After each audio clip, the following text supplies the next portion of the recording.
So I finally made a podcast-specific Instagram and also a Facebook page.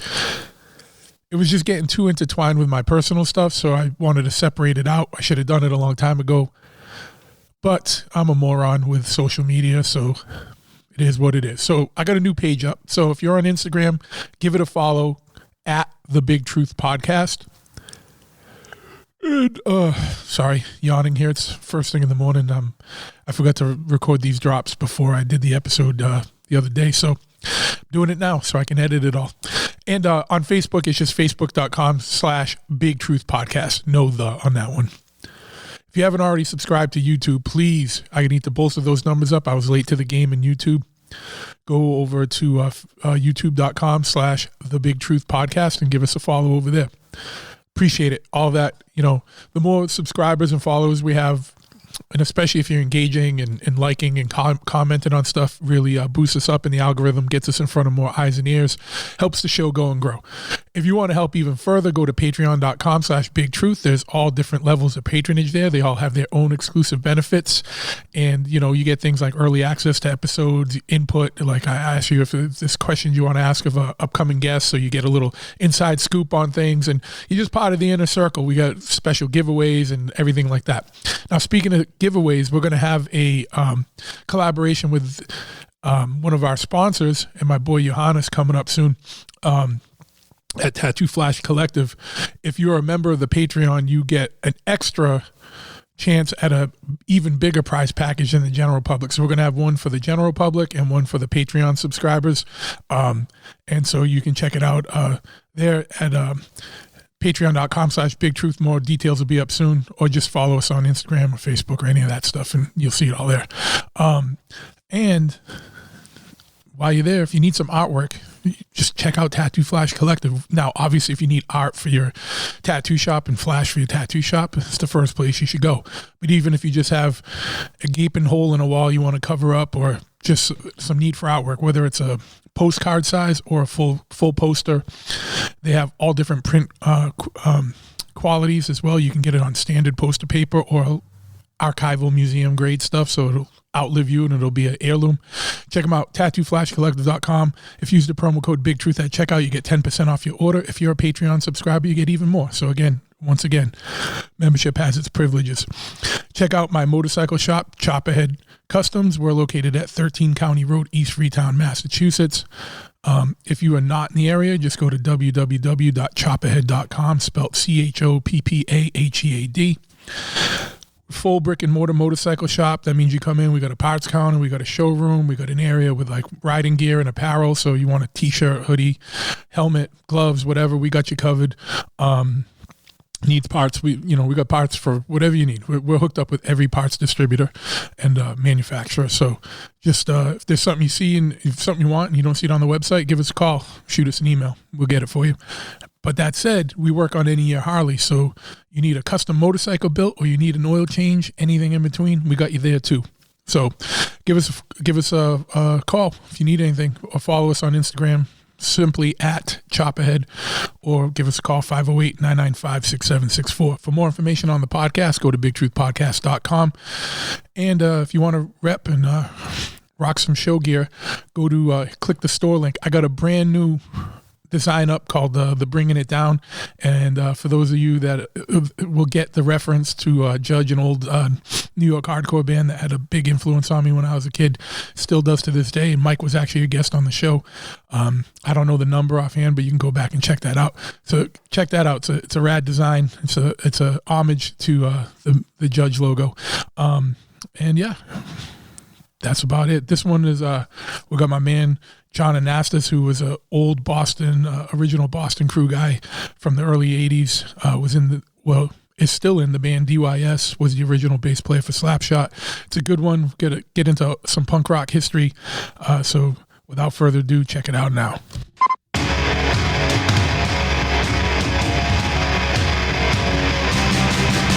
Big Truth Podcast.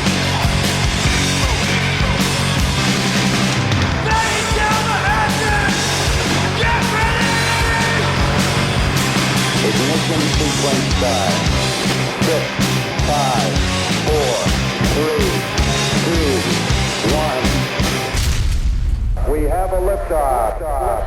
Yes, once again, we have liftoff, and I want to thank you guys for tuning into this episode of the Big Truth Podcast. And I'm stoked today to be joined by my man, Jon Anastas, who you might know from the mighty DYS, old original Boston hardcore.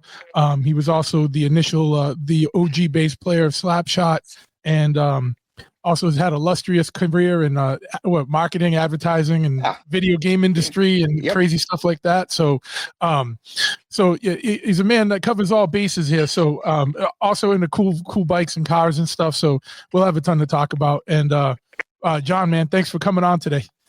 Thanks for having me. I've been wanting to do this for a long time, so I really appreciate it. Yeah, I know. I'm glad we finally got it together. I'm only laughing because I know you're in sunny California, and I'm like looking right above you out the window, and we got our first snowstorm of the season. So I'm like, God damn it. I'm just watching it, and I'm like, I just shoveled, and I'm like, when I leave here today, I'm gonna have to shovel again. And I'm sure that amuses you very much, as you're gonna probably wearing t-shirts and shorts and going out on a sunny day. I don't miss Boston winters, that's for sure. I miss the change in seasons, but I don't miss the winters. I drove a 50-year-old car to the gym today, which I wouldn't have, if I'd lived in Boston. That would have been tucked away until next summer. So I'm very fortunate. Yeah. I was in my 4Runner this morning, not the Impala, because of that exact thing. So what's going on, man? Like, why don't we, because DYS is such like a mighty influence on Boston and also just hardcore in general, for that early 80s stuff. Like, I'm always jealous because I got into it like when I was like in middle school in like 85 and in 86 and stuff like that. And I first started going to shows. Like I saw your lineup of Slapshot, like some of the original shows and stuff at the Living Room in Providence and the Rat and all that. What did even, like kids growing up today have like a 40-something year history of hardcore. But when you guys got into it, it was brand new. Like in punk and stuff. Punk was only around a couple years and stuff. Like, what even got you on that path? Like, how did you even find your way into punk and hardcore? So it's interesting. I would say there's sort of two paths in. One path is I used to go to this summer camp in Maine. And you say, how do you discover punk rock in a summer camp in Maine? This summer camp had disproportionately, for whatever reason, kids from Manhattan. And, I grew up on the North Shore of Boston. I lived in Cambridge right next door to Boston. I think we thought we were reasonably sophisticated and we lived in a real city. And when I got to the summer camp, these kids were all like, that were my age, all felt like 10 years older, and they just knew stuff. They just knew stuff that we didn't know in Boston, right? It was like pre-internet when anybody could know anything. And, as I'm becoming 12, 13, 14, they start showing up with records, right? Or showing up with like tattered copies of Cream magazine, or they'd like seen the Ramones at CBGB's because they had a fake ID or like whatever. And all that stuff started seeping in. So that was like the first thing. And because of that summer camp, I missed the first Black Flag show at the Paradise in Boston. But so summer's over. I come back to Boston. I'm, struggling. I'm going to Ringe and Latin in Cambridge. I'm kind of, if I'm into a subject, I'm super into it.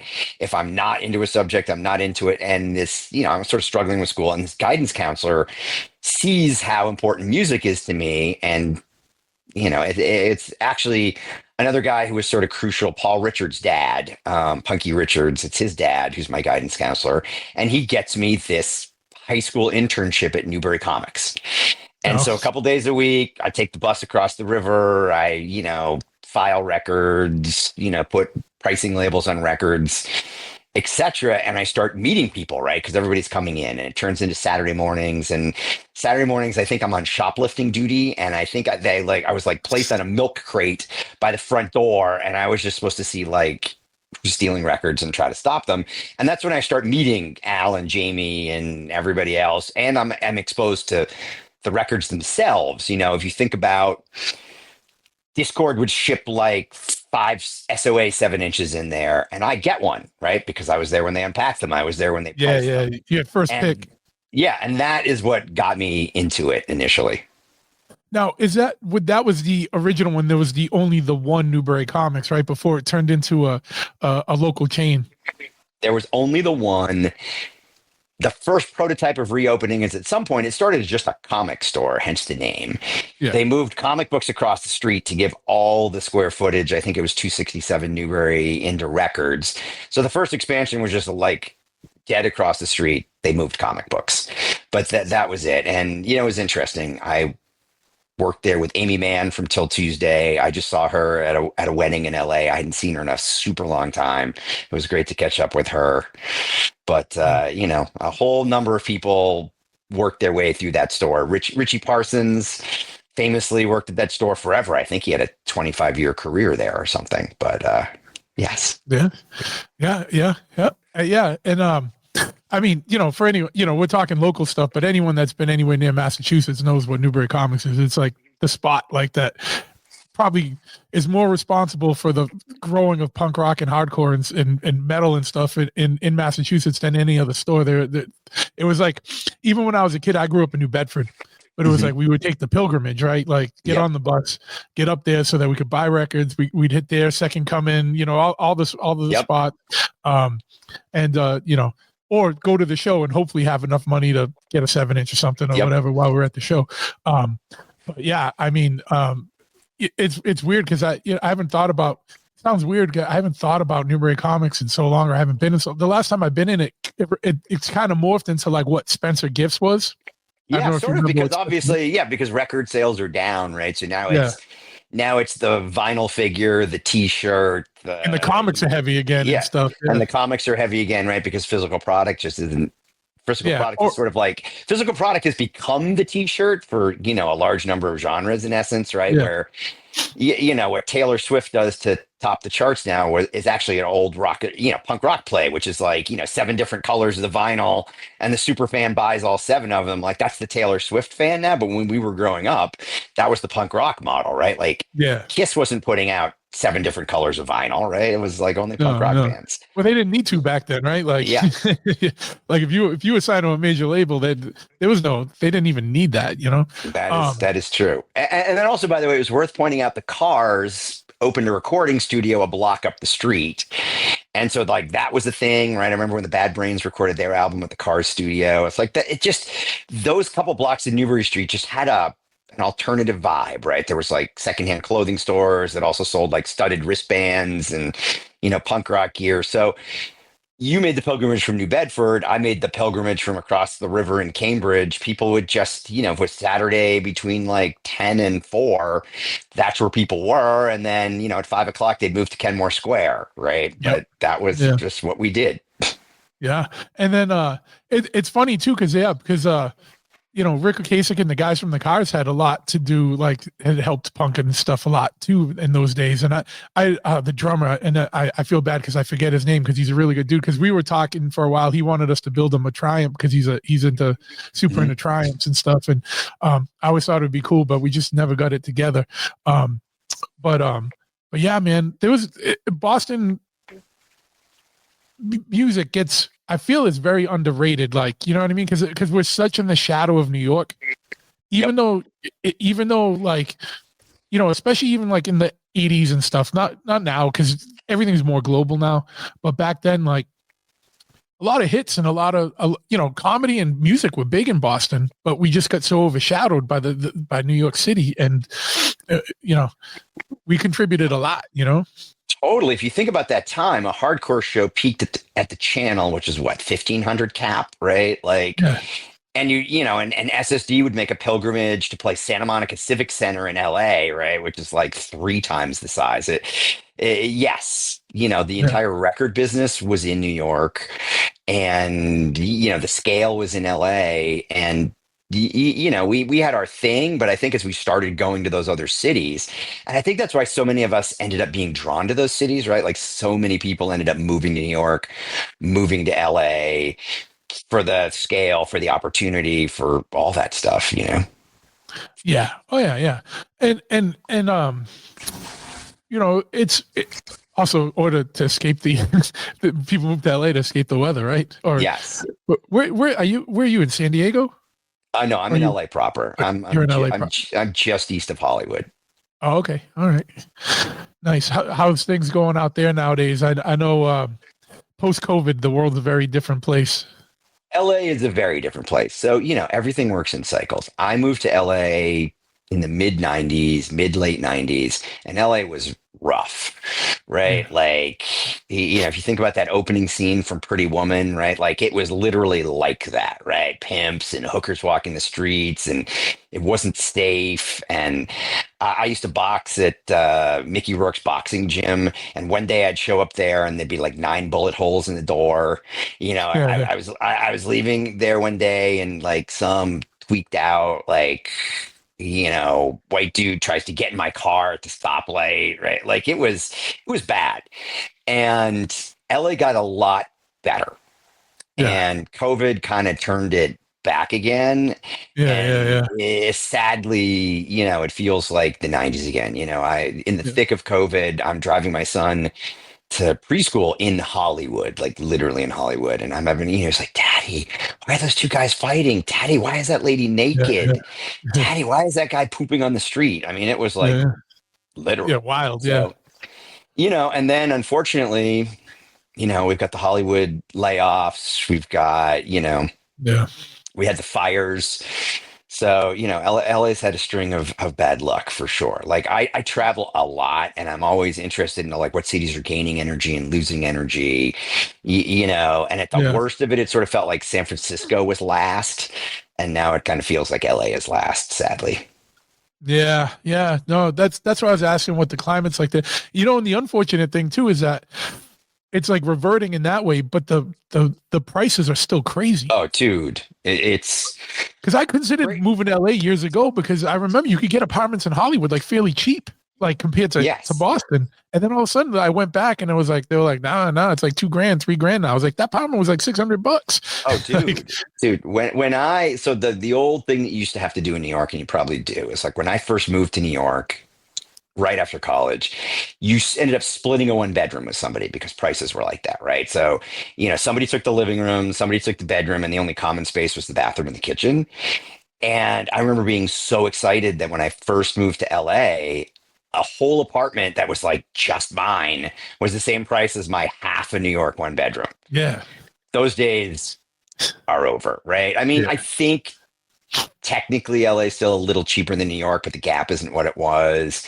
yeah, In the height of COVID, San Francisco got cheaper than LA, but now because of all the AI money, that's changed radically.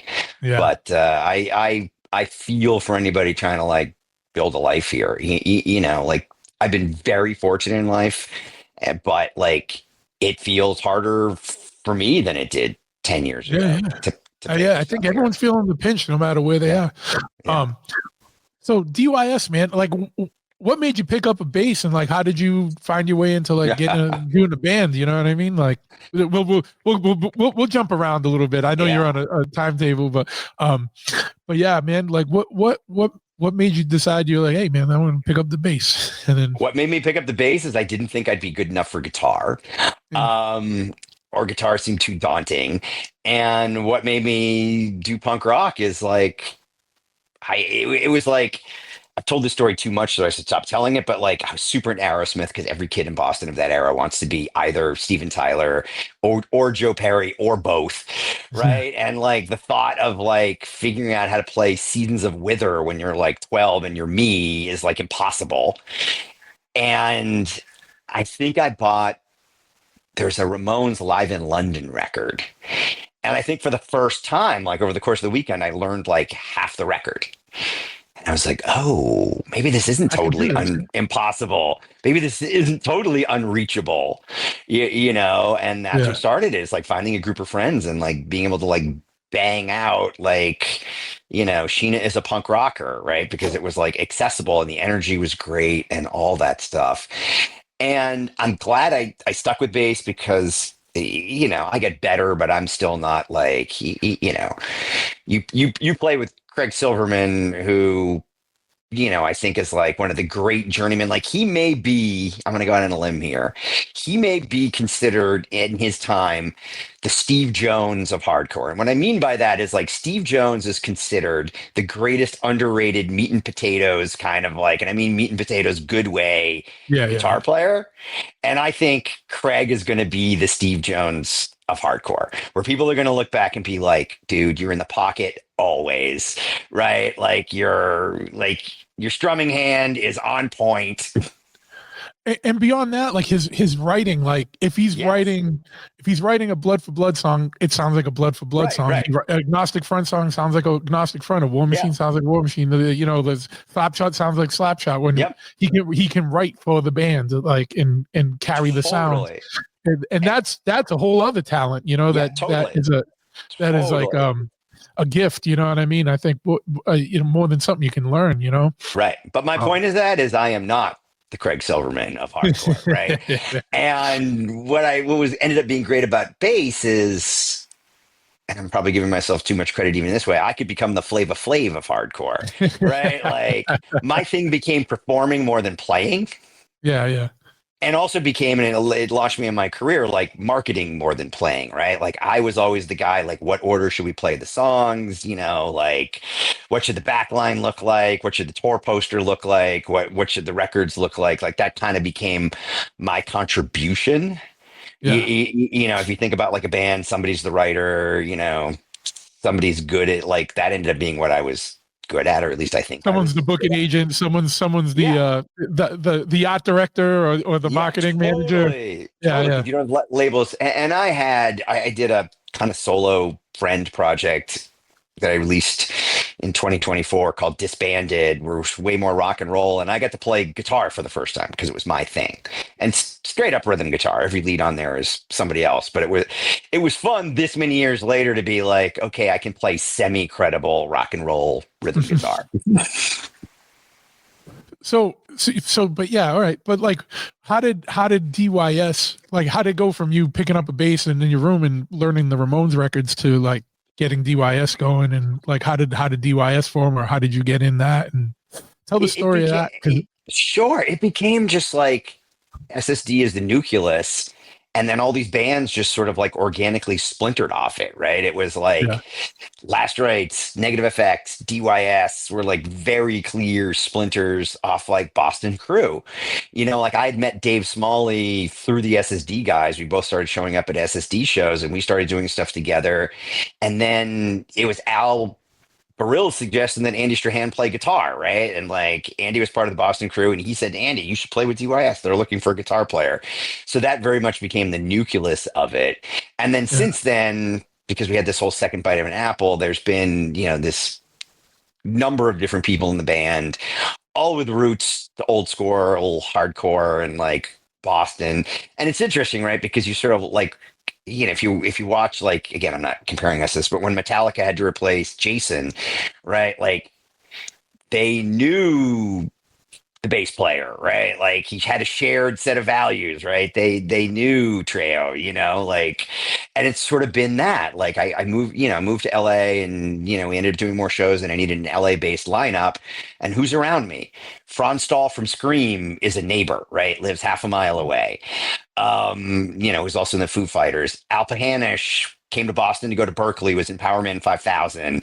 I met him in LA, like he's around. So you're still just always trying to surround yourself with like shared values, shared influences, shared ideas, some connectivity to Boston. I just had Johnny Rock from the Boston band Half Cock that was signed to like Power Man 5000's label for a minute, do something for me. Like we're just always trying to like, keep some version. There's just a shared language, right? You drop into a studio and you just pick up 3/4 of the way through it if you have that shared piece of it. Like I look at like what War Machine, like you guys all came to the table with this shared thing before you even got in a room together.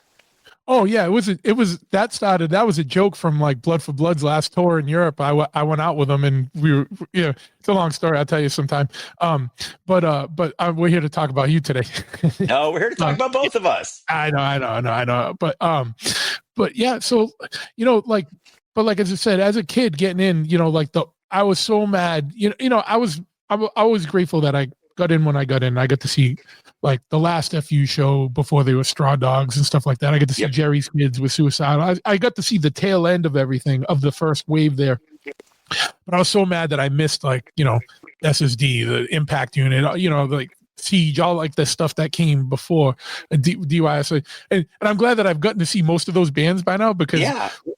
the good thing about hardcore is that if it's like, no matter what you do in life, like when you came up with this, I feel like if this was really in it, like people, they might go, but they all come back. You know what I mean? Like, I feel like you can't really kick it because it's become such an integral part of you. So, I got to see all the bands that I missed for the most part, except for SSD. But I've seen I've seen Springer around doing stuff. Yeah. So That's true, but I'll tell you, it's some way I might say you came in for the best of it. Like, arguably, to your point about it being proto, it's probably less, the stuff you missed is probably less good than you remember. Like, yeah, there was a level of experience and professionalism by the time you got in that wasn't there. Like, I loved SSD more than anybody, but they were famous for like something always happened and there was like 10 minutes in between songs and like shit would break, right? yeah. Or like, venues were only this big. And I sort of feel by the time I was doing Slapshot, like what you could be was bigger, right? Like you could sell at Irving Plaza, you could get signed to Roadrunner, you could get signed to Metal Blade, like you could go on a tour opening for Motorhead, like you look at all the things that Cro-Mags did, like what was possible by like 85, 86, 87 was just a whole other level that frankly we missed out on. Yeah, well, that's how it always goes, right? The people that lay the foundation, the next people like build up from that, and you laid the foundation and then the next people were making the first floor and then it went to the second floor, third floor, whatever, like people, it just got bigger and crazier.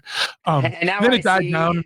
Yeah, but now I see Slapshot playing in front of 50,000 people at Hellfest. It's like a whole different world. Sure. Yeah. No, but no, I just mean like I regret that I didn't get to see some of the shows. You know what I mean? Or see some of the bands. But yeah, what were those days like though? Because a kid getting into punk or hardcore now, it's a whole different experience. Like I remember when I got into it, it wasn't popular. I'm not gonna. I literally got in a fist fight at least weekly because of it. Yep. You know what I mean? Because it wasn't cool and it wasn't whatever. But like 81, you know what I mean? Or that time frame it was even different. The world was a different place too. Like, was it a lot harder getting like kind of what you just said? Like, was it a lot harder getting shows and getting things together and trying? Because like you had to, no one even knew what it was. Like, hey, we're going to be here and there's a bunch of kids going to be running around and jumping off the stage and blah, blah, blah. Like trying to convince someone of that, like in 1982 or something, is a lot different than nowadays. Totally. It was harder getting shows. They were afraid of the violence because everybody was insistent on doing all ages shows, or most people were insistent about doing all ages shows. The FUs were like the only band I remember that would regularly play over 21s. The venues felt like they were going to make less money, right? Because they don't have bar. Sure. Like you're a bar owner now, right? Like yeah. You could back the other Slapshot bass player. Yeah, so what it's like with like the $5 cover without when you're selling Diet Cokes versus the $5 cover and alcohol, right, or whatever. Yeah, sure. Yeah. So there was that challenge, right? Because we were all adamant about playing all ages shows only. All of it, there was no internet. Like literally you were like wheat pastering flyers around to try to get seen. Like it was all a lot harder, but I think that made it like anything that's harder, more gratifying, to your point. I mean, dude, not only was I getting harassed for being into hardcore, I mean, I remember going to see Motley for the first time and, they look like girls, quote unquote. And like, I remember the same people that used to give me shit about liking hardcore. Like I'd walk by like, the Hesher area at Ringe and I'd be wearing a Poison shirt and they'd be like, who are those faggots? And then I'd see them all. Every one of those kids was at Motley opening for Ozzy at the Garden a year later. Every single one of those kids. Oh yeah. Well, you know what though? And I know you mentioned like, wheat pasting posters. I put them up at the pizza spot or whatever. I kind of miss that, or just looking at like, like the free newspapers that would have the listings for shows. I feel like it was easier because I feel like now I get lost in like the algorithm and I don't see a show until 2 days later when someone I knew took a picture and posted it. I was like, oh man, I forgot about that show. Or I didn't even know that was coming. Whereas before, when I felt it was easy when you can look in like, the newspaper or like, walk around to the spots like Little Stevie's Pizza or something, there'd be the flyer there. You know what I mean? Like it seemed like that was a little bit easier for building that, Totally fair. But I mean, it's also different. Like when we started playing again, which by the way, I never thought it would happen. And we started doing European festivals and you show up and there's like, 4 Marshall cabs and 2 SVTs on stage, like all set for you. And you just got to like plug in and roll. Yeah. That never existed the first time around. No. What was the first time you guys played again? Was it that Club Lido show in Revere a few years ago? Well, not a few years, like 12 years ago now? 15, yeah. The reunion show, the reunion show, that was absolutely the first one. And by the way, that was supposed to be... I was at that. Awesome. Thank you for coming. That was, by the way, supposed to be the only one. So the only reason I kind of convinced myself and everybody else to do it, besides supporting Gallery East, was... So there was no HD back in the day, right? So there was never any true multi-camera footage of DYS. So I literally decided to do that show literally just to have multi-camera HD history of the band to like show my kid, whatever. I didn't even have a kid then, but I was thinking about like when I might have a kid. Yeah. And that was the only reason we did it. We're supposed to do one and done. And because I'm wired the way I'm wired, I think I flew to Boston 7 times. Like we rehearsed. I came, so if I came to Boston 7 times, we did 14 rehearsal days, teach everybody the songs, run the set at least 2 times a rehearsal, like took it very seriously. And then because I'd never done it before, like I need every cheat possible to not suck. Right. So every cheat possible to not suck means we're going to have the best backline. Right. Every cheat possible to not suck means like we're hiring professional crew. I don't know how to sound good anymore. And so, you were there, right? We got 6 heads, 6 cabs, like rolling the whole thing and took it very seriously. I asked Dickie Barrett from the Bosstones to introduce us. And again, I think this is just one and done. And afterwards, we're like sitting backstage and Dickie's like, dude, do you want to do the hometown throwdown with us this year? Like it was like whatever it was like good enough for him to think, I want you to do the hometown throwdown. And so now on my calculation is like, okay, we're going from 1,000 people to 2,000 people, 2,500 people. Let's roll. Let's do it. And then that happened. And I was like, can we go to Europe? Can we do other festivals? I started thinking like what's possible, not as a full-time thing. And so I'm living in LA and, we had great guys playing with us for those 2 shows. There's no issue there, but like I'm in LA and I can't keep flying to Boston 7 times for every show. So we needed an LA based lineup. And that's where I was lucky enough to convince Franz Stahl to do it, to convince Al Pahanish to do it, and found this incredible kid, Adam, who interestingly is not from Boston, but went to Berklee School for Music. So other Boston connection. He had done he's a multi-talented musician. He's in like kind of a reggae ska band now, signed to Tim Armstrong's Hellcat Records, called Calamatics. But, at that time, the only hardcore he'd done Far From Finished. He'd done a couple of European tours with Far From Finished. And he to me, he was like the punk rock version of Billy Duffy, which is like always the sound I hear in my head when I want like that guy, like the guy who can just step up, throw a foot in the monitor, Les Paul goes up and just shreds. Right. And he was that dude. And I was lucky enough to find those guys. And we, played 50 shows, festivals, went to Europe. We tried to go to Europe every other summer. And it was like a second bite at the apple that I never thought I was going to have, was never even planned when we did the Club Lido show. And I've been just so grateful to the fans, to everybody that we had a shot to do that. Yeah, no, it was great. Well,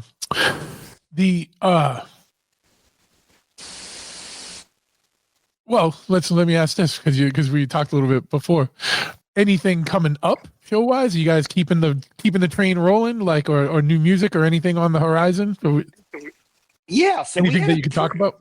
we had a pretty good cadence. I mean, you live this life, you know how it is. Like, really, the only thing that's viable. Sorry. That's all right. I'll just start over and you'll cut it out. Yeah. So you live this, so you know this. Really, the only cadence that's reasonably viable, you run a business, I run a business, is to kind of do the Europe thing, right? Like that's where the scale is, and you can do kind of mini American runs. But even if you're agnostic front, like I watch them knocking out in like 6 to 12s, right? They're not like playing 250 shows in America. No one's doing. Everyone's doing like 2 weeks, and that's kind of. And so we kind of built the machine around that, and we were kind of doing it on a regular basis, and we put out new music. And I know it's very hard for legacy bands to put out new music, and I know the fans really just came wanting to hear Brotherhood. Like, dude, the hardest thing for us is they didn't even want to hear the second record, right? Yeah. Like for me, the thing was my non-negotiable with Dave Smalley is I'm only going to do this if I can do what I want to do, and I don't want to go out and play like the Brotherhood puppet show. No offense to the people who came to see the Brotherhood puppet show, but I said we got to put these two records together. And so what we ended up doing is slowing down the Brotherhood stuff, speeding up the second record stuff. Dave is singing an octave lower on the second record stuff now, so it all kind of syncs, right? But so we had that set together, and like, where do we go from here? And we ended up doing like a series of digital singles that now are all of our influences of the new guys, and it's like punk rock and roll, right? The rock and roll influence is much bigger in it. The street punk influence is much more bigger in it. What's happened in 15 years is much bigger in it. So we did all that. And then Bridge 9 was kind enough to do an anniversary release of Brotherhood, and we were going to play a limited number of shows behind that, and Dave Smalley gets cancer. And Dave almost dies of cancer twice. Not the actual cancer, but like, when your immune system is totally ground down, you're in hospitals, like bad shit happens. And we almost lost Dave, and we had to cancel, our sort of, anniversary release shows, which was a bummer. I was super excited about the lineup. I was excited about coming back to Boston, and we had to put everything on hold until Dave kind of made it through his treatment. And he did. We still have Dave Smalley. He's back. He's playing the occasional Down by Law show. And so then I started thinking about what to do if we can ramp it back up. And so we went back in the studio and we did some things new, some things old, some covers. And, because it's 2025, 2026 almost, and I don't think really anybody has heart for a record anymore. I think I'm going to continue the old strategy, which is I'm going to drop them one at a time. And so we did a re-record of Wolfpack, which is probably going to be hearsay to a lot of people, but for a couple of reasons. A, Wolfpack was the first single we ever put out in terms of being a radio tape when we were at our most raw and knew the least amount of what we were doing. Second, it's our most streamed song, so it's the song people are most interested in. Third, just organically kind of coming back the second time and thinking about things and knowing more things about music and that songs need to tell stories and need a beginning, a middle, and an end. It's been a set closer for us, and we kind of moved into a different arrangement from the original one, where it's like the original one, I think, is like verse, chorus, done, right? It's like a lot of hardcore songs, not even why. And just naturally, we started playing it live as the closer, verse, chorus, breakdown, where in a live setting, Smalley kind of talks to the audience, thanks everybody. Then it's like chorus build, out, right? Like much more traditional arrangement that if we probably knew what we were doing, back in the day, a producer or an A&R guy or somebody would have ended up there anyway. But that's kind of where we just organically ended up. And I was like, I want to re-record that. I want to put that, and the arrangement is very different from the ones anybody's even heard. There's some Boston surprises on there that I'll leave for surprises, but that's dropping right before the end of the year, and we'll see what the response is. My thing about doing music now is I only do what I want to do, and I try to make everything as good as I can make it, and I don't care about what it was, what people think about it, etc. So people might love it, people might hate it, but it's reflective of who we are, and it's frankly reflective of like the last way we played it. Like it's reflective of like the last time we stood on stage and played the song. This is mostly the way we played it. So that's going to be dropping. And then if that goes reasonably well, There's some other things to drop, some new things, some covers. Again, I think the cover selection is really going to surprise people. You know, the only cover we ever released officially was that Motorhead cover, Road Crew. We tried to give it, you know, like add our own thing to it. You know, Yeah. we did some other covers back in the day, but never released them. We used to do Blood in the Streets, like that Oi song. Yeah. But so hopefully there'll be more surprises. You know, thanks to Ryan and Jack, I got this chance to kind of say goodbye to Slapshot fans at the 35th anniversary. It was like the greatest thing on earth for like those guys to allow the original lineup to come up and end the set. And it's like the easiest job in the world. Like, you know, Packer and Jack and those guys have wound up the crowd for 90 minutes to the max. And then Jack's like, we got a surprise sheet. And it's like the easiest thing in the world to come out and do 4 songs and end it. And I was so grateful for that it really put in my head that I'd like to have some sort of like, you know, like the first time we just petered out, like we were just dumb. We didn't know what we were doing. Like we were in over our head when that metal record started to break. We just didn't know how to do the next things. Yeah. And so I sort of felt like we never got a goodbye the first time around. And if that Lido show had been the last show, that would have been a great goodbye. I would have been a fine goodbye. So maybe it's my own risk for trying to put a second ending on the second ending. But I would love to have a chance to do something in 2026 that might be like a chance to say goodbye and thank you. Yeah. Now, how, so well, a couple of things. I got like 3 other things I want to ask you about, but yeah, there's also going to be like re-recording Wolfpack. It's also going to be interesting to hear because, you know, the original one came out. How old were you guys when you made the Brotherhood record? I was 15. Yeah. So re-recording it, like recording something in the early 80s and then recording something now sonically is going to be vastly different. So you're going to be able to hear what the song actually sounds like versus what it's. And I go like this all the time because I had an old band and like people sometimes like, oh man, like those records, and I'm like, oh no, those records, the recording's horrible. Like, but in other people's heads, like they identify with it because they heard it at a time. Like, I love Brotherhood, but like I'm sure you hear it and you're like, oh man, I wish this isn't how it should really sound, you know, or whatever. It is what it is. But it's going to be interesting to hear like the new version with modern recording and you know what I mean, and like updated and probably way better equipment and you know like the whole deal. Yeah. And we'd had, you know, with the reunion stuff, we'd had a shot at modern recording. Like, again, always trying to pull in Boston guys. Do you know Mudrock? Do you know who he is? No. So Andrew Murdoch, Boston dude, he worked for New Alliance, who were the producers of our first record. Back in the day when we were a metal band, he was our live sound guy. He was our go-to live sound guy.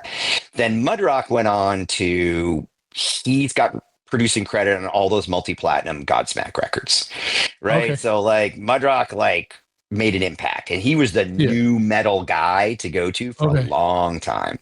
And then that first Avenged Sevenfold record, Mudrock. Yeah. And the first Buck Cherry record, Mudrock. And so I've got this chance to work with a guy now who I knew back in the day, but has taken this ride to 8 platinum and gold records. You know, he did a lot of other stuff that was cool that probably didn't go platinum, right? Like Riverboat Gamblers, he did a number of their records, but like, you know, like that guy's he knows what he's doing. Yeah. that guy's got a lot of plaques in his wall. Yeah. And in heavy music, and to sort of go back and be able to do a bunch of stuff with him and learn from him. And the way technology has moved, he's this perfect mix of new and old, right? Where like we're kind of doing this thing where it's like real drums and tube amps, but you know, it's going onto a hard drive, right? Not onto tape, right? And all the stuff that you can do with that. But then even, right, like going back, you're like, those guitar tracks sound a little similar. Let's use the Friedman Brown Eye plugin, right? So they're not both GCM 800s. And you can just do that stuff now, right? Yeah, it's crazy. And even the most diehard gear guys I know, like Brian Baker, taking Kempers on tour, right? Like all that stuff you can do. And so, you know, everything that you will hear was played by real musicians in real time, right? But it's taking advantage of technology that we can take advantage of. Sure. And one of the guys we're working with now comes from like doing stuff with Dwight Yoakam and like the Chris Robinson band and just like pulling like just I want to learn from anybody. Sure, I want to learn from anybody that's like expert at this stuff. And so it's a whole different experience. And the funny thing is we're spending more than we spent on like Brotherhood, but like relative to what it costs to make a record today. Like those days of like I was talking to I'll leave the name out. I was talking to a guy who was in a hardcore band that became a metal band, and they were broken up for a long time and they came back together. And he told me what their recording budget was in like 95. And then he told me what his recording budget was in like 2025. And you can imagine major label both times, a fraction of the first number. Yeah. It's a different game now. Travel was the biggest line item for their most recent record because they don't live in the same city. Yeah. Where producer fee was the biggest line item on their major label debut. Yeah. Yeah. It's a different game now. And it is funny thing too, because like everyone in bands, like no one lives in the same city anymore. Every band, everyone lives, there's at least one guy that lives on the other side of the country. And it is what it is. But one thing, we talked a little bit about hardcore and metal and stuff. Boston in 81, it almost sounded like it was just mayhem. Like every record that came out was just like blistering speeds. Like, and you get the comp called unsafe at any speed and all this, right? Yep. But like everything's blistering fast. That was the Boston sound, was just like insanity. And then everyone's second record, everyone was AC/DC. Like what happened with all of you guys? Like what happened? Like when did it turn from Kids Will Have Their Say to How We Rock, or like from Brotherhood to Fire and Ice? Or like what happened? And it's just very curious. I always wanted it, and I never got to ask you that or anybody else. All right. Well, I've learned my lesson. For speaking for anybody else, I'm only going to speak for me. It's funny. The great Al Burrell, who we have lost. Like, I love Al, but like every time I would say something about this with SSD, I'd have like a DM within like an hour, and I mean this in like a best way. And he'd like tell me whatever I said was bullshit, and it was a complete made up fiction. And he, it's his story. So yes, I'm sure it was complete fiction. It was the story in my head from like standing on stage left, right? But yes, it was not the story in his head. So I will speak for me. But remember where I started with this podcast, right? Where like I probably wanted to be Joe Perry long before I wanted to be Dee Dee Ramone. And now it's possible, right? Now, like you've played whatever many shows you've played and how many rehearsals you played. So that's part of it. But the other part of it is, again, still no internet. If 80% of the Boston crew sees Black Flag at the Paradise and then starts writing like Black Flag, now what happens in like 84? Metallica comes to town and plays the Rat in support of Kill 'Em All, right? Like Anthrax comes and plays the Channel, right? Like all these like alt metal bands or whatever we're going to call them. Yeah, like the early thrash and the early thrash. And it's the same thing, right? If you think that like 5 people left the Channel and formed a band that sounded like Black Flag, 5 bands left the Rat after Metallica and went to Daddy's and bought, a JCM 800 used stack and put an ad out to get a second guitar player. Right? Like, it's just the influences that you hear. And I will say, seeing Metallica live was every bit as game changing, even if I didn't have those other influences. But the other thing that people don't know is like, were you at that Rat show? I was. That's the one. Didn't all their equipment got stolen, right? I can't. Or was that a different one? Or was that the Channel? That was them. I can't remember. Yeah, can't remember which one of those things. But and then also there's Anthrax's equipment got stolen. I mean, a lot of people because they were traveling with a lot of gear. But so I was at those shows, and like it was as life changing. You're just sort of like, because the other thing people don't remember is like, I remember people used to yell like "sell out." Those guys were not making any more money. Like, I bet you in 84, Suicidal's guarantee was probably bigger than Metallica's, right? Or like Social D's guarantee was probably bigger than, like, Metallica tells all the stories about living on $10 a day per diems. Like, we were living on $10 a day per diems. We didn't look at Metallica at that point and be like, we're going to get rich. We just looked at Metallica and said, like, this is fucking badass. And so that's where those influences started coming, this combination. But as I was saying, what I don't think people know, the Boston crew used to go see Iron Maiden. The Boston crew used to go see AC/DC. The Boston crew used to go see Van Halen. The Boston crew would go see the Specials. The Boston crew would go see Bad Yeah, Brains. yeah. Like, we were never just like only going to hardcore shows. Sure, yeah. You know, the ridiculousness came later, like when Jamie Sharappa and I ordered matching Explorer Hamer basses with tremolos. Like, maybe that was too far, but Yeah. That was the next one. When did it get too far, right? Did when Boston Not LA came out, did that cause a lot of stir? Like, did it cause a lot of animosity, or did people kind of take it for, you know what I mean? I was so young then, I didn't know. Yeah. Because, like, if you remember, my first band, Decadence, was on that, and I was probably 14 when I recorded that, and I only managed to squeak on that because I worked at Newbury Comics, and they didn't want to, like, they didn't have the heart to tell the 14-year-old kid standing on the milk crate that his band couldn't be on it, right? I mean, the irony of that is Slam got an MTV sync for, like, Santa's Secret Life of a Slam Dancer that ran for 15 years. So the weird thing is that song may have earned more money in publishing, not that I got rich off it, than any song on that record because of that sync. Yeah. That's like, crazy. It ran for 30 days for 15 years or something on MTV. That's crazy. How did that happen? Like, because at that point MTV was still invested in music, and it wasn't making like 16 and Pregnant or whatever. At that point, MTV was still sort of punk rock. Like, yeah, I remember seeing punk rock videos, like Crowd. But I also mean punk rock and how they operated. Like, nobody called and was like, we want to put a sync deal together for this. Yeah. They just did it. They just did it. Yeah. No, but it's been a wild ride. Like, so what was the thing that pulled you out, moving out to West Coast? So what pulled me out of Slapshot was, like, after DYS broke up, you know, you think about all the awful jobs you have when you're in bands, and, like, they don't define you because you're always like, I'm a musician. Yeah. So after your band breaks up, now they define you, right? And you're going to your, like, I was like a line cook at some tourist restaurant in, like, Faneuil Hall, right? I was working at, not Tower Records, Strawberry Records in, like, downtown Crossing, you know, getting in fights with people trying to steal records. By the way, a funny story. So Strawberries was owned by Morris Levy, who was a made man. And because he was made, the deal was you got a $200 bonus every time you beat up a shoplifter, which meant a lot to a struggling musician. Yeah. If you roughed them up, you got a cash bonus. That's awesome. Just, like, taking them back. That is awesome. He ended up doing Fed time, but that was my greatest memory of working at Strawberries, right? It's like cash bonuses for being rough on shoplifters. But let's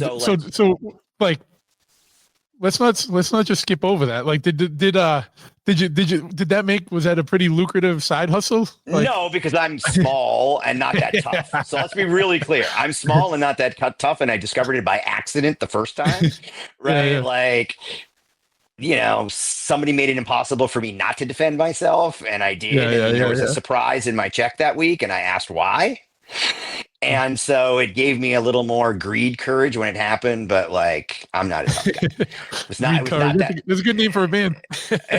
But it was not that lucrative, but at any rate. So you are now defined by those jobs. And so I went back to my parents, and my parents are really highly educated, and the most hurtful thing I could ever say to them and rebellious thing was, I'm not going to college. And so, of course, that's what I said.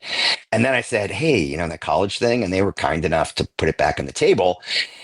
And then I'm in Slapshot, and I'm trying to do school and do Slapshot. And then I transferred to Amherst to finish up. And then, to your point about distance, it's before everybody lived in every city. Now I'm a 3-hour car drive from practice, and they're trying to do more, and I just couldn't do two things. And so I finished college, and I did a short stint in New York, and I started going to LA because Christine McCarthy had moved to LA to be an actress.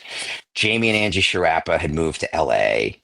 You know, bands that were starting to make it move to LA. And so I would start going out to LA to visit them, and it was like a pretty good life. You know, like, Christine was, like, made at that point. You know, she was on, like, 90210. That's right. And so, like, the life I would just be surrounded by. It was not a normal LA life. Like I kind of thought it was normal LA life, but I was like, oh, this is life here, you know? And like weirdly, in addition to those punk guys, there was this actor, Jon Enos, who ended up in Melrose Place.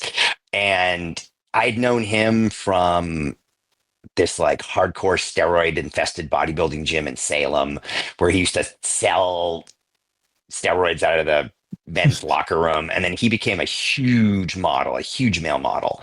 And he was like, I think he's a Salem guy. And he was like dating Christy Turlington and everybody. He was dating Madonna. He's in Madonna's sex book. And I just known him from the gym. He was just a, you know how it is with gym guy. Yeah. I'd seen him 300 days a year for like 5 years or whatever. And I come out to LA and he's a minority owner at this club called the Roxbury. At the time when the Roxbury was the hottest club in LA. And so just through dumb luck, I'm like rolling into the Roxbury. He's dating the porn star Tracy Lords at that point. And so my life is becoming like, if I go to LA, I'm like in the Roxbury with like Mickey Rourke, Jon Enos, and Tracy Lords, or I'm like hanging out with Christine and like the cast of 902. And I was like, this is the best. Yeah.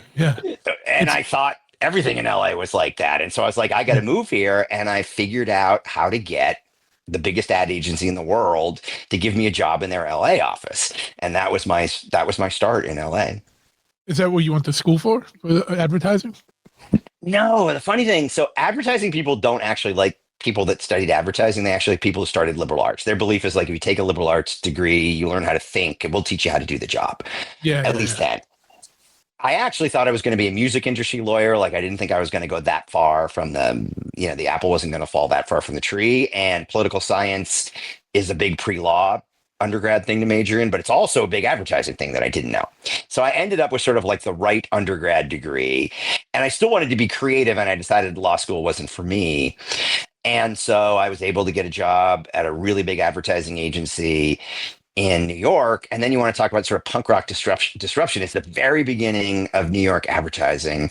I mean, of internet advertising. And I write this super arrogant, super rebellious punk rock letter about how like, you guys don't get this digital thing and this digital thing's going to be huge. And if you don't care, I don't care, because I'm just going to take your job and your clients. Like, I think literally that's what I wrote.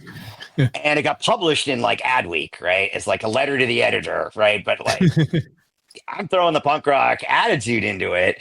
And Saatchi LA had been asked by Toyota, the biggest client, to start an internet division. And nobody knew anything. Like you couldn't hire an expert. And because it was just an emerging thing. You got to make an expert. Yeah. And so the managing director of the Saatchi office saw this letter and like flew me out for an interview. And I was looking for a way to like keep living that LA life. Yeah. And so then I ended up with this sort of, I mean, again, like I'm early in my career, I'm not making like real money, but like enough money to like have my own apartment, have a car, like, you know, roll with the crew. Like, you know, if I need to go to dinner with the bougie people, like I can pay for my own dinner, and I'm making enough to do that. Right. Like I'm not a drain on it. Like I'm making enough of my corporate job that I'm not a drain on anybody. And it was really important to me. Like there's so many people who like take in Hollywood. I think like one of the reasons I was able to do okay is like I could carry my weight. Right. I wasn't asking anybody for anything, if that makes sense.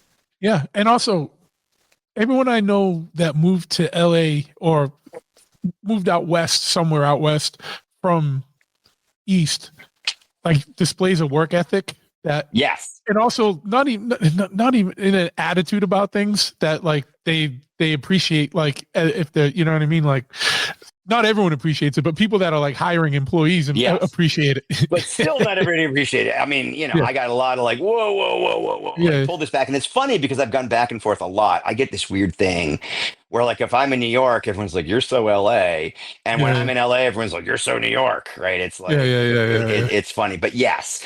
So, and then I moved back and forth between New York and LA at least 3 times for jobs. I lived in Singapore for 2.5 years during COVID. I lived in San Francisco, and somehow I'm back here in LA. Yeah. Well, you're doing, that's probably where you're meant to land, right? Like maybe. for now. Yes. But yeah, man, I'm looking at the time here. I'm trying to be cognizant because I know you got to jump on a call. When are you guys dropping the new DYS stuff? Or is there a date yet? Or is it just I'm just waiting. Like, I've submitted a date to the streaming services. The only reason I'm being cagey is I don't want to say the date and then it doesn't get Something approved happened. for a day or 2 days. But like, it'll drop before the end of the year.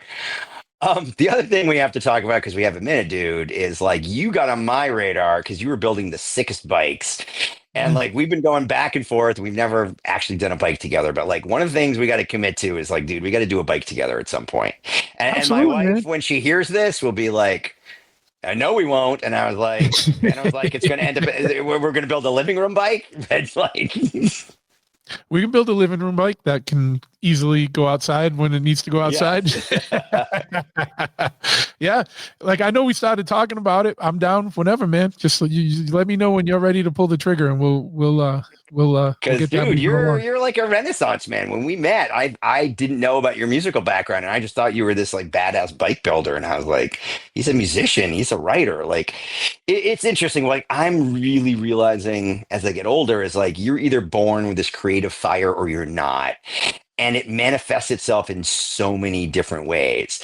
Like you're a real builder. I'm a fake builder. What I mean by that is like I'm a creative director of things with engines, right? Like I've creative directed a lot of things with engines, Yeah, but I've not like torque wrenched them. And you've like torque wrenched them, but like there's a there's a common thread between like, are you the bass player from Bold does cabinetry work and finish work in like the finest collectible houses in LA, right? Like these crazy yeah, mid-century modern houses that people hold as trophies. And it's like the woodwork that makes them amazing is like done by a hardcore guy, right? Like, yeah. No. It seems like I don't know what it is about people that grew up in the scenes, especially in the times like earlier times. I'm sure it's still going on. I just don't know as many of the young kids, but I don't know what it is. I don't know if it attracts a certain person with a certain mentality, and then that but everyone seems to do good. You know what I mean? If they yeah, like the people like it's the DIY ethic, I think, for one, yes. and then I don't know what else, but it drives people to just go like do like I don't know. I can't explain it. It just everyone I know that does stuff like does is doing well in their areas. You know what I mean? Or like Totally. exceeding or excelling. You know what I mean? It's crazy. Yeah, and they pick creative areas. Like there's a bunch of Yeah, old Boston hardcore guys that are like set builders and set designers in LA, right? Because yeah, that's how they're applying their creative energy here, yeah, like yeah. And that's what and even Jake, like back from the old Boston crew, yeah, everyone knows Thrasher magazine, but they don't know dude is from Boston. You know what I mean? Like yeah, yeah, like totally. I love like how and especially like obviously you got hometown pride. I love how like Boston's like creeps out across the world. You Yes. know what I mean? Oh, And yeah. we got our fingers and everything. And yeah, but yeah, dude, and it's funny because like I used to go to LA a lot, and I had friends that like worked in the industries, the Hollywood Yeah. the movie industry. And every time I go out to LA, I can see like I was falling victim. I'm like, I'm moving out here. Like 'cause Yeah. every time it's just bananas. Like the situations you get into are just crazy. And it's like Oh, you come dude. home and everyone's like, what? And I'm Oh, like, dude. I'm like, It's I'm nuts. calling people the early days. I'm like, I'm in Pam Anderson's bathroom. Oh, And I dude. don't, what do I do? Like, like the, Oh, dude. Endless stuff like that. And it's funny, like he's long gone. And you probably don't know him, but like when I was having bikes built in LA back in the day, it was a guy from Malden, this guy Alan Wood, who had this place Wood Cycle, right? And he's like building I know bikes. Wood Cycle. I don't know him, Yeah, but I yeah, know yeah. the name. So he was like building bikes for me, building bikes for Matty Sorum, building bikes for the Vagos, right? Like it was Yeah, like, and I was boxing with Freddie Roach, right? Like I'm yeah, surrounded by these Boston people out here. yeah. But yeah, no, I know. And but just but just all the funniness, like you said, like you go to like I'm at this club and now these people Yeah. are around and this is who I'm rolling around with, and it's just like it is what it is, like and it's just, and I think I think we're coming from punk rock, but also coming from Boston, we're not very starstruck, so we just approach them like people. So I think those people like glom to us because we don't give a shit that like I don't care what you're doing, like And it's funny. I'll tell you a funny story about that. So I was at my kid's kindergarten orientation like 4 years ago. He's in third grade. And all these parents are milling around. And I hear a Boston accent, like a hard Boston accent. So I'm looking around, of course. And I see it coming out of like a black man, which is not particularly common, especially in LA, right? And so I was like, I'm going to walk over there. And it turns out we went to Ringen Latin together, like big yeah, school. yeah. Yeah. And like He owns Sergio Tacchini, the fashion line, like another Boston guy, like out here. And like, who would have thought like 30 years later, 3,000 miles away, I was going to end up at kindergarten orientation with like another hardworking, creative Boston dude. Yeah. We're in it. We're in it. Yep. But yeah, where can people, it's going to be on all the streaming services? It's going to be on all the streaming services, all right. usual spot, all the streaming services. And if people want to find out, is it just remake of Wolfpack, or is there other? Or is it for a couple right songs? now? It's just a remake of Wolfpack around, also with all the catalog and the socials. Will, to your point about the algos, the socials will keep people posted about like what's happening in terms of we can put together a 2026 thank you small set of shows. We can't go crazy because of Dave's health stuff. He can only do so many shows in a row, which I think he's been pretty open about. But yeah. And then where can people find, what are the, just list out the socials, and I'll put it in the show notes as well so people can find it. Thank you. So I'm going to get it wrong, but I think it's DYS _ Boston _ official is like the IG, which is like the biggest footprint. Okay. Oh. Yep, I'm here. Yeah. All right. It literally just glitched out right there. It just paused right there. So I was like, all right, well, at least it was right at the end. Yep. So DYS _ Boston official. I'll put it in the show notes. I'll look it up. Right. And I'm sure I already followed anyway. And do you want to put yours out, or? I'm fine. You can find me. You can not find me. I keep capitulating between being public and private. It's funny. But dude, thank you. I've been wanting to have this conversation with you for a long time. I'm mad respect for all the things that you do. You too, bud. You too. And when at one of these shows, when you guys do these, we'll talk further, man. If you guys want to come on and we do it in person, sometimes it's a lot easier, a lot better. Dude, totally. I love it. And then we'll promote that stuff, and you know what I mean, the shows and everything. All right, thanks, dude. And there you have it. Another one in the books. So if you didn't listen to my ramblings at the beginning, just make sure we got a new Instagram page. Give us a follow at The Big Truth Podcast. That way I can separate it out from my personal one. On Facebook, it's just facebook.com/Big Truth Podcast. And on YouTube, youtube.com at The Big Truth Podcast. Thank you for your support, for hanging in all the way to the end. You guys rule. We got a M4 coming up. We're recording it. Actually, we're recording it as I sit here. We're recording it Thursday night. So tomorrow, two nights from now. I'm just trying to get my liver fortified before that. And so you can check that one out. I'm going to squeak that out before the end of the year, so you get a bonus episode this month. BigTruthPodcast.com. Check it out.